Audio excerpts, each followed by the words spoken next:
Hello and welcome to the PHNX D-backs podcast right here on PHNX. My name is Derek Montilla, occasionally known as the mayor of PHNX, and occasionally I'm known as someone who is going to scream about MLB negotiations on this podcast tonight. Joining me, of course, is the more level-headed member of this duo. It's my friend, my co-host, the vice mayor of PHNX, the one and only Jesse Friedman. I'm kind of with you, Derek. I don't, that of the two of us, you're probably the more likely one to scream on the air, Sure. but this is puzzling. What's going on? I mean, I guess in some ways it's not necessarily the most unexpected thing, just because we're getting into the holiday season, and there really isn't. I mean, in the minds of the owners and the players, in some ways, there's not really much of an advantage to getting a deal done, around now as opposed to maybe a month from now. I feel like they're not really that concerned about it. They have bigger fish to fry, and what that means is that they're looking to get something in these negotiations. They're after something. They each have things that they're interested in pursuing, and they're not really going to rest until they get that. And neither side is getting anywhere close to what they want in how the current negotiations have played out. So that's kind of what we're looking at here. I'm going to start off by asking the question, Jesse. Does baseball even want to end the lockout? Do they even give a shit about it ending? Because per a Sports Illustrated article by Stephanie Epstein, according to two people familiar with the process, entering Thursday, which would be today, the league and the union have not met since the collective bargaining agreement expired at 11:59 p.m. on December 1st. Jesse, I believe I have defended Rob Manfred before because I feel like he somehow gets this bad rap as being, a terrible commissioner. But I'm starting to get on the Rob Manfred is a terrible commissioner train. I'm looking at tickets. I'm looking to book a ticket on that train because I feel like I might be interested in taking that journey.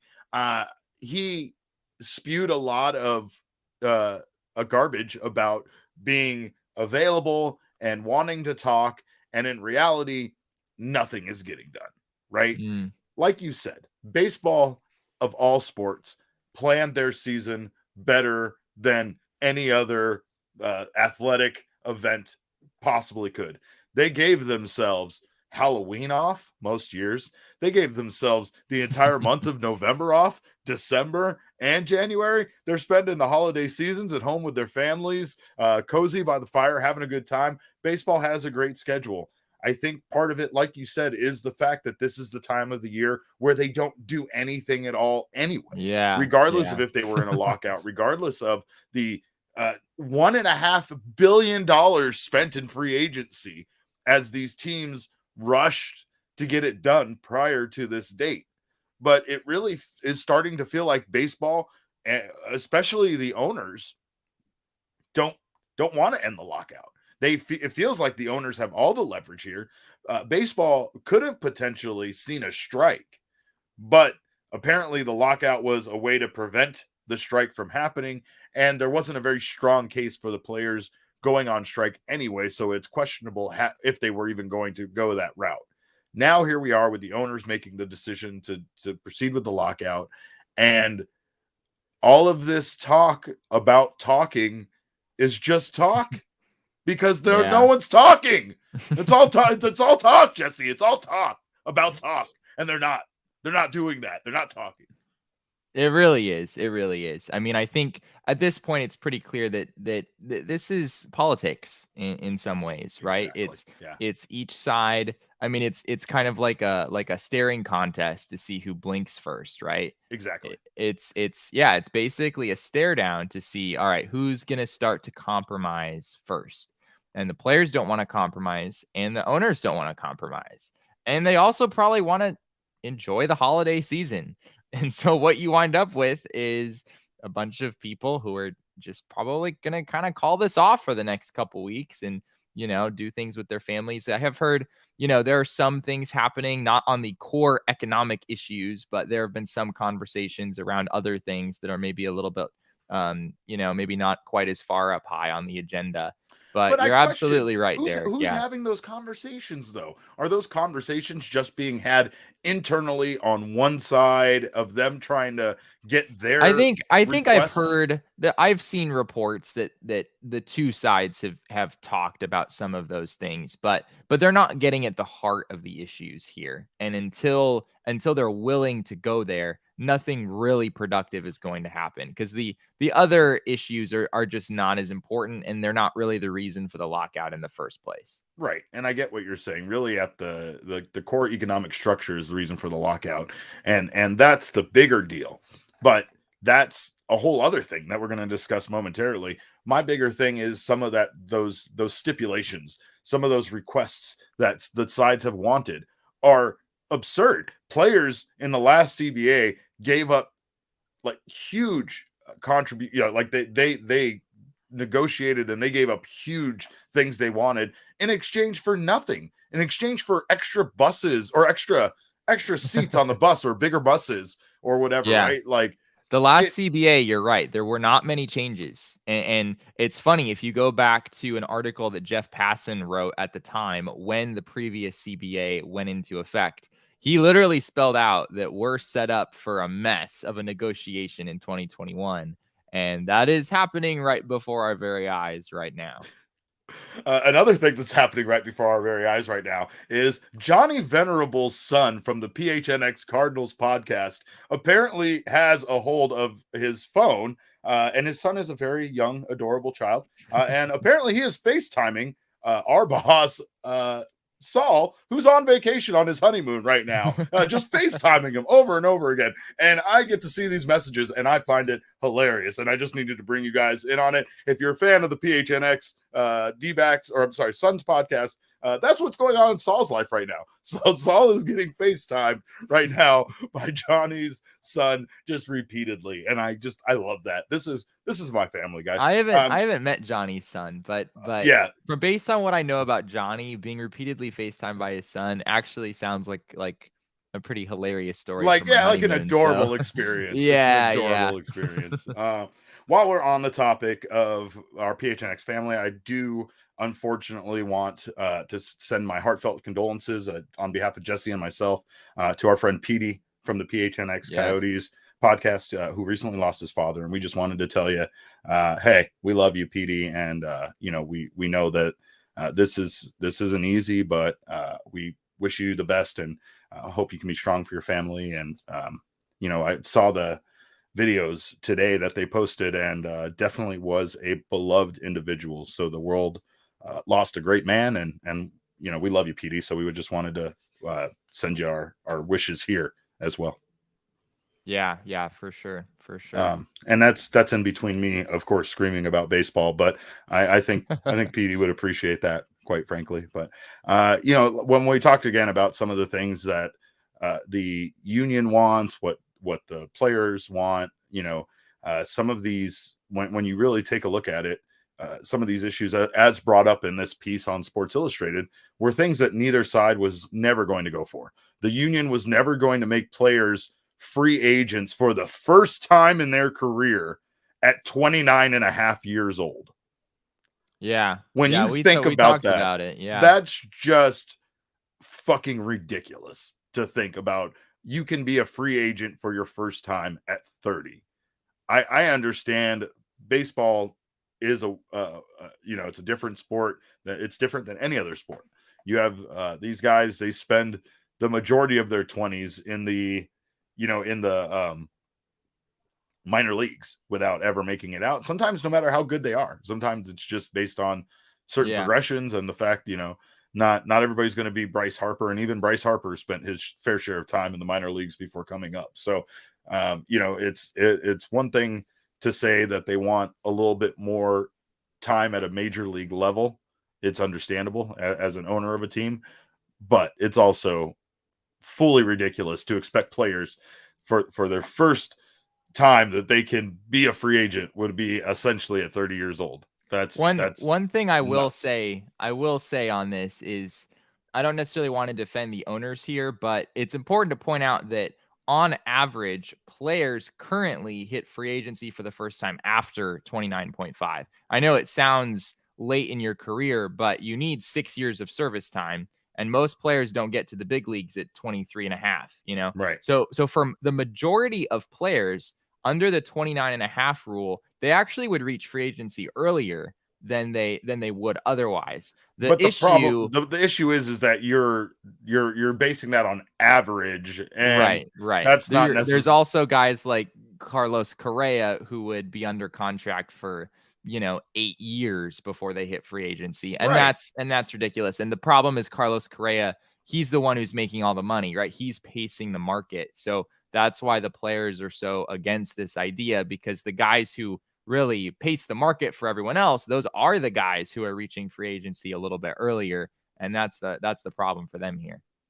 Also, another no-go most likely was that they wanted to allocate bonus money to young players by taking it away from their future pension that they would receive. And again, man, that's like robbing Peter to pay Paul. That seems like it kind of seems like the whole what we talked about with the training or the loan system for young players, where they can essentially agree to give a certain percentage of future earnings to this company that will loan them money for housing and for food and for all of that. And prior to this change that Major League Baseball made this year, where they will be taking care of the housing for their minor league players, that was a big deal. These guys don't make very much money, and the money they do make, they don't have the money to eat well and have good accommodations and train. And someone like Fernando Tatis Jr., who did take that kind of deal at a young age, not only scored with a huge contract, so it did essentially pay off for him, but he kind of bet on himself in a way. The only crazy part about it is it's a percentage of future earnings, and with how much that guy makes, that company got paid out. It paid off for them too. Absolutely. But one thing I will tell you that will pay off is if you go over to the DraftKings Sportsbook app right now, you use our code of PHNX, and simply for betting $1 on any NFL team to score, which, by the way, it's been a very long time since they haven't scored in a game, you will get $100 in free bets instantly as long as that team scores any points. You've seen the commercial, field goal, the safety by the deal. It doesn't matter. It doesn't matter. If they score 1 point, which is pretty impossible in football, I don't think they can, but if they somehow score 1 point, you get that $100 in free bets, and then you take your free bets, and then you go over and you start playing on some same game parlays. You can buy multiple bets from the same game for a bigger payout. Even combine multiple games, get yourself a nice 7-8 game parlay like my friend Jared hit this weekend. Didn't have to really risk too much in order for that to pay out pretty nicely for him. So remember, the more legs you add, the more money you win. DraftKings is safe, secure, and reliable. Best of all, you can deposit and withdraw your cash whenever you want. So download that DraftKings Sportsbook app and use our code of PHNX to get that $100 in free bets instantly. Remember, DraftKings Sportsbook is an official sports betting partner of the NFL. 21 and over only. Arizona only. Gambling problem? Dial 1-800-NEXT-STEP. New customers only. Eligibility restrictions apply. See DraftKings.com/sportsbook for details.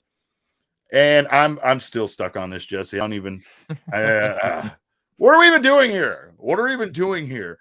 Per another article on The Athletic, the two sides, the owners and the union, aren't expected to even discuss the game's core economic structure until sometime in January, right? So that's when they say that's not even these extra stipulations and the changes to the game that they want to make. That's mainly the meat and potatoes of what they're concerned about here, right? Is the core economic structure. It's a mess, Derek, but the good news is that it will all be over by January 28th. You're so full of shit, Jesse. I swear to God. I can't believe that you addressed this before I did. I had it on the rundown. I think your January 28th date is in jeopardy. Quite frankly, I think a lot of things are in jeopardy. I think the pitchers and catchers. I think my date's in jeopardy. I think Valentine's Day is in jeopardy for a lot of wives of MLB player union members and maybe even some owners. They're not going to have a fun time around that time, because if we get to Valentine's Day and a new deal isn't done, that's when that's when I can't hear that they're not talking.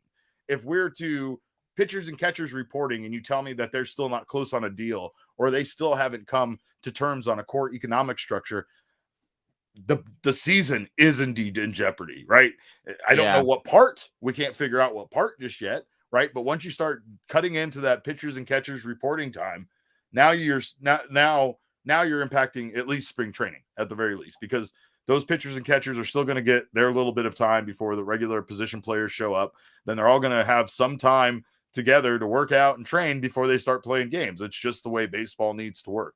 Unfortunately, just like when they're injured, it's not something that they could just come back from being injured, feel better, and start playing baseball the next day. Typically, they have to literally go start in games at minor league level or on the back lot, or, it's simulation games, wherever, in order to get themselves ready to play this game at the major league level again. So it feels like I hate to say it, I don't want to discredit you, but it feels like your date might be bullshit. I'm starting to think you maybe don't know what you were talking about. You said that so nicely, Derek. You're like, I don't want to discredit you. No, I don't. I don't want to say you're a liar. I don't want to say that you're a fraud, like Johnny Venerable's son would probably tell Saul on a FaceTime call. But I do want to say, I believe your January 28th date is definitely in jeopardy. Yeah, we'll see, Derek. We'll see. I still feel confident personally, so I'm not too worried about it. Mm-hmm. But you're right. I mean, January is gonna roll around, and it sounds like not much. We're not gonna be in a very different place on January 1st as we are right now, from what we're hearing.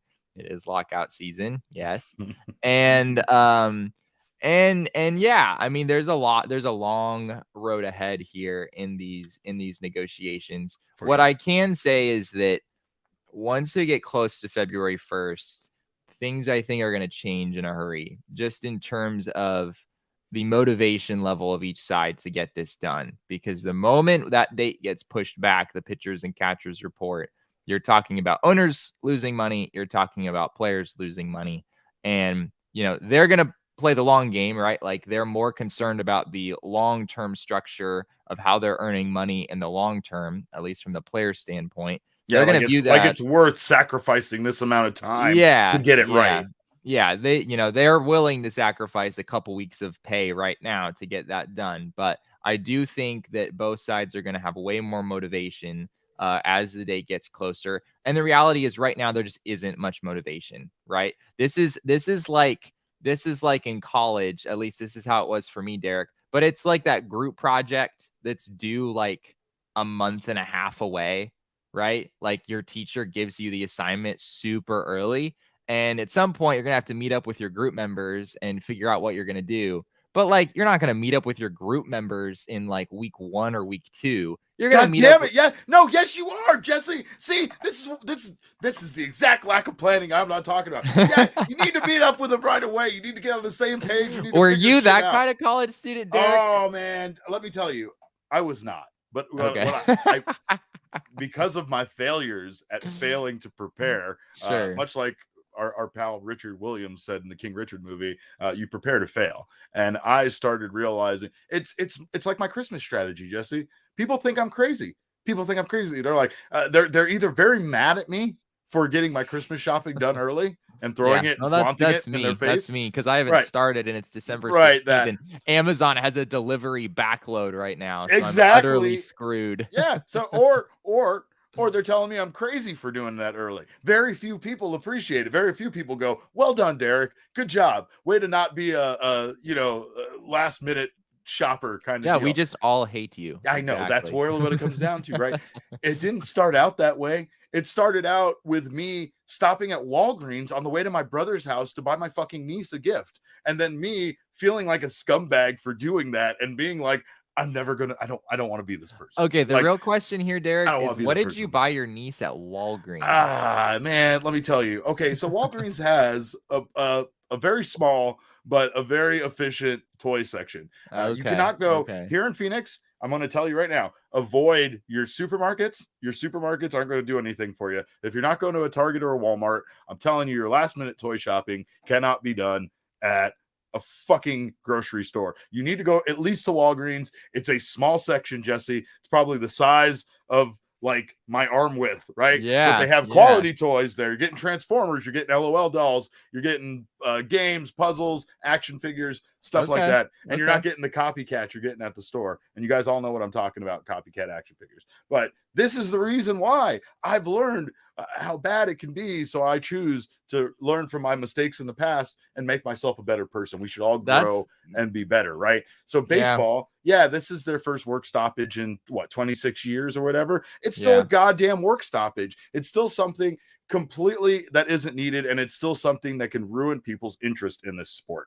I am not directly saying at times that the by the way, I failed to bring this up, but shout out to Brett Johnson. Oh my gosh, Brett Johnson is here. Our buddy's here. The mayor of Thunderstick. Let's go. We've officially ghosted all of the comments. Yeah, we did. We did. Because we're apologize. Just screaming. Brett's talking about Rob used 2 baseballs, Manfred. Yeah, no, I'm with you, Rob. We had Anthony Rizzo pointed out the difference in the baseballs, by the way, that he thought it was noticeable this last season. And I don't know why he's coming out with that like it's some sort of controversial thing now. Nor, I'm also curious how people are interviewing Anthony Rizzo, but that's a whole other thing because I thought we're not allowed to talk to those people during this period of time. So we'll see what happens. But I don't know. I mean, look at what the Red Sox are doing, right? Red Sox spent all of yesterday fucking making Pedro Martinez's bubble bigger right here. For every 100 likes this get, we'll make Pedro's bubble bigger. Yeah, did it get out of control? Of course it got out of control. Of course it got out of control. How out of control it got? You know, this is the internet, so it got really fucking out of control. Got 20,000 likes. So this is where we're at. This is what we're doing on the internet now. This is how we're entertaining people because, again, going back to this entire situation, the union and the players union and the owners have not even sat down once to have a discussion since the collective bargaining agreement. And I know what you're saying earlier. Side conversations are happening. People are still talking. It's kind of like this whole thing with baseball. Like we can't talk to certain individuals because they are not, they're MLB employees. So we can't have them on this show as guests, but I can still talk to him. He's still a human being that exists and we message each other. So, there's things like that going on that I'm sure those kind of sidebar conversations are happening. And I'm sure there are still things being worked on, how close are you guys on this? Maybe you guys think maybe you could, not want to do this or whatever. And yeah, there's still a lot of things to iron out, but it's very concerning to me that the main focus here being the core economic structure, it's not even going to get looked at until they're like, until, New Year's comes and goes, until Three Kings Day has come and gone. They're cleaning up, later. Maybe they'll get around to it. I don't know. It sounds like, like my winter chores, like I'll get around to it eventually. We'll get around to resuming baseball eventually, but I'm not so sure about that. We do tell you this much, though. You can go on to gophnx.com and read about other sports because those are happening, as well as some things that Jesse and I are updating you on baseball and the Arizona Diamondbacks. So please become a member over at our website at gophnx.com. You can either become an annual member and you will get the free t-shirts from the phnxlocker.com. They're wonderful, wonderful t-shirts. Or you can get the month-to-month option and you'll get your first month for just 50 cents. So become a member of the family, and we mean it when we say that. You'll get members-only discount. You'll also get access to our members-only Discord. And you can go in and please, if you're a fan of the Coyotes podcast, leave PD a lovely message and let them know we're all thinking about them around here. But somebody that America is thinking about and has on their minds, Jesse, is Shohei Ohtani. Of course. He's on I dream about him every single night, but per a recent tabulation by Sports Reference, the entire entity that Baseball Reference is a part of, we're going to take a look at the most popular player pages on their website by state. This is fascinating. A couple of things I find fascinating here. How often Hank Aaron shows up here as far as the number one. Like, what are these players look like? Shoeless Joe Jackson? What is going on with some of these? Looking up. These are looking up stats on Baseball Reference. Like, Shoeless Joe Jackson? Holy shit! Yeah, everyone in Tennessee, they just can't get enough. and I don't get this whole Whit Merrifield contingent over here. That boggles my mind too. I mean, it kind of makes sense, right? Kansas City, kind of right there. Yeah. Well, again, this is I don't think this is an indictment of Arizona or any of these states when it comes to Shohei Ohtani dominating so much of America, right? I think that he is an absolutely incredible player. He is a phenom. He's unlike anything we've ever seen, and that's just his stats, right? Like that's just the fact that he's a pitcher that does all of this, and it's again, just to give you an idea, if you remove Eduardo Escobar out of the equation as not being a member of the Arizona Diamondbacks any longer, Shohei Ohtani had more home runs alone than our top 3 home run hitters combined. He also pitches, I'm told. And he also pitches pretty goddamn good too, right? I think the thing that I found to be incredible about him is that, and it's the only way I can put it, he's adorable. Shohei Ohtani is adorable. He is just so wholesome. He is like innocence personified as a baseball player. Other players that I find to be entertaining or funny are usually that, right? Like they're usually kind of a class clown type. They're Josh Colmenter. Josh Colmenter was a hilarious individual, right? And it almost seemed like when he was a member of this team, he was doing it so that he could secretly get like a sitcom gig or something. Like everything he did was funny. And he's just actively a funny person. But Shohei's different. Shohei is like not trying to be that. He's just literally being himself. And himself is like this version of a kid grown like Big with Tom Hanks, another movie I'm sure you've never seen. Of course not, no. I knew it. But in the story of Big, Jesse, it's about a kid goes to a Zoltar machine at an arcade, and he's tired of being like, because he's even short and small for his age, so he wishes to be big, and the machine grants his wish, and he becomes an adult, not just big, but he becomes a full-grown man, Tom Hanks. And then the movie is about a child being in a man's body and trying to like be an adult, right, as a child.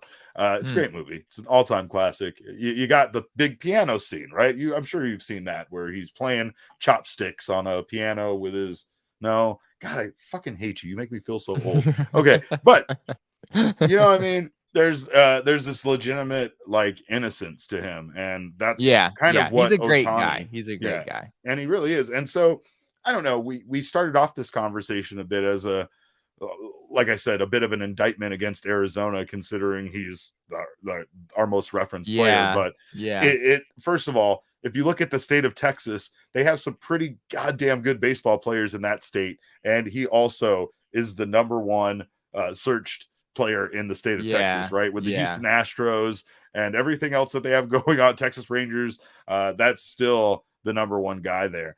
There were a lot of guys, like there's a lot of people here that aren't surprising, Joey Votto and such. Like a lot of these guys, it kind of makes sense. Albert Pujols, especially being the legend he is, popping up, that didn't surprise me at all. It just still surprised me just a bit with this entire like Barry Bonds, Hank Aaron, coming up, and especially Hank Aaron coming up in multiple states. That's just nuts to me. But anyway, I love baseball. I love the fact that people are still interested in old stats like that, like enough for that person to lead the page views for all baseball players in those states, right? Can you pull it up one more time? Yeah, let's go. So if I'm not mistaken, it's pretty small, so it's a little bit hard to tell. Yeah. The state of Massachusetts also has Shohei Ohtani. That's where the Boston Red Sox play, Derek, and they also have Shohei Ohtani. I've heard of them.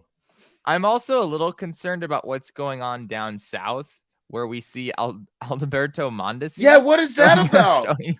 What is that about? Did they just slip him in there to see if we were paying attention, or is that really the case? That's what is that? That's Alabama or Mississippi? I honestly, it's been too long of a day for me to answer that question right now. Yeah, I don't know. But anyway, yeah, it's weird. Christian Yelich also in Alaska, dominating Alaska. Come on now. Is he from there or something? That's weird. Yeah. What exactly is going on with Christian Yelich in Alaska? That doesn't really make sense. Nothing okay, makes sense in baseball right now, Jesse. That's the state of Mississippi, by the way. Yeah. Okay. I thought so. There we go. I couldn't let that slide. We should probably know. We should probably know our states, Derek. Well, I know you're a math teacher, but I'm hanging this one on you. Yeah. But yeah, we love the important thing is that there's a reason why I have a button-up shirt with Ohtani all over it, and it's because I fucking love him, and a lot of people do, and yeah, that's really what it comes down to. I've totally perpetuated this problem too, because I totally look up Shohei Ohtani's stats on baseball all the time. Well, because they're amazing. Yeah, I almost feel like people look up his stats because it's so unbelievable. You know, you have a baseball friend who tells you that, and you're almost like, nah, that can't be right. A pitcher? And for a stat nerd like me, it's also fascinating. Like, how exactly will his stats show up on Baseball Reference? Like, normally they only show pitching stats or hitting stats. They don't show both of them. Oh, that's a good point. So yeah, like are you talking about up in that first bar when you pull it up, right? Yeah. It's like, what exactly are they gonna like? How exactly are they gonna format this? Everything. So anyway, yeah. Well, you're omnipotent Jesse, so you're the one that should know here. What we got going on? That's gonna be in the system for. Oh yeah, that one's not getting removed. That one's not getting deleted. I mean, we still got this one in there, Jesse. So let's not forget. All right. Yeah. Clearly they don't really. It can always be tank season. It can always be. It's tank season already for the Coyotes. That's going to be a long year for those guys over there. Let me tell you. But not as long as the 162 game baseball season, which might not even be 162 games this year. We have no idea what's going to happen and when these sides are going to talk, but I promise you, once they do, we will bring it to you. We'll emergency pod. It doesn't matter. It doesn't matter time or day. I will call Jesse's school. I'll call in a bomb threat. I don't care what I have to do. I'll get Jesse out of class and we will do an emergency pod. If you call in a bomb threat, Derek, we may have okay, that's drastic, but all right. Well, I'll see if I can figure something out. But just a reminder, go on to DraftKings again on DraftKings Sportsbook app, and our code is PHNX to get that $100 in free bets. And go over to gophnx.com and sign up to become a member. Hurry up. You'll maybe get your t-shirt before the holiday season. You get it over to somebody special or keep it for yourself because you are special and you deserve it. But you can follow us on Twitter. I'm at Cap_Caveman with a K. Jesse is at Jesse N. Friedman. Our show is at PHNX_DBacks. But of course, all roads lead to at PHNX_sports. And that is on Instagram, Twitter, and Facebook. Please, if you're listening to us right now in your favorite audio podcasting app, subscribe to us over there. Leave Jesse a 5-star review. Talk about what a great guy he is. And don't let me detract from it. Also, go over to our YouTube channel. If you're watching us on there right now, subscribe. I called it a bakery last night and everybody laughed at me, but we're churning out this hot, fresh baked content every day, all the time. Hot, fresh baked content out of the Arizona Sports machine over here. And you can get us over at PHNX Sports on YouTube. Sign up for notifications so you don't miss a thing. We appreciate you guys so much for checking out the show. On behalf of Jesse and myself, we can't thank you enough. We want to start. Let's wish everybody a happy holiday season. Hope you guys are having a great one. Hope you have a great weekend. And remember, kids, baseball is fun, but it's so much more fun when you go buy the gifts ahead of time and don't stop at Walgreens on the way to your brother's house.